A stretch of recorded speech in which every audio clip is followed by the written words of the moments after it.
ST bus आणि Bolero कारमध्ये भीषण अपघात. आज वाहनांनी घेतला पेट. 2 जणांचा जळून मृत्यू.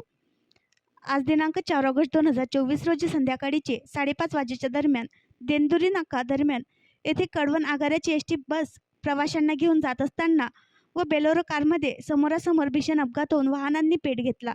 या भीषण अपघातात बोलेरो कारमधील 2 जणांचा जळून मृत्यू झाल्याची माहिती समोर येत आहे. बोलेरो कारमध्ये एकूण 4 प्रवासी प्रवास करीत असून त्यापैकी 2घांचा प्रवासी जळून मृत्यू झाला आहे, तर 2घांना स्थानिकांच्या मदतीने नाशिक येथे उपचारासाठी हलवण्यात आले आहे. तसेच एसटी बसमधील प्रवाशांना स्थानिकांच्या मदतीतून प्रत्यक्षदर्शींनी यांच्या मदतीने बसचे खाली उतरून वाचवण्यात यश आले आहे. या दोन्ही वाहनांनी अपघातानंतर पेट घेतला. या अपघातानंतर कळवण नाशिक रस्त्यावर वाहतूक कोंडी देखील झाल्यास पाहायला मिळाली. सदर घटनेची माहिती इंदोरी पोलिसांना देण्यात आली, तरी ते घटनास्थळी रवाना झाले आहेत. अग्निशामक दलांना देखील पंचनामे करण्यात आले आहे. आणखी नवीन व्हिडिओ पाहण्यासाठी आमच्या देशमुख एक्सप्रेस न्यूज चॅनलला सबस्क्राईब करा, लाईक करा आणि शेअर करा.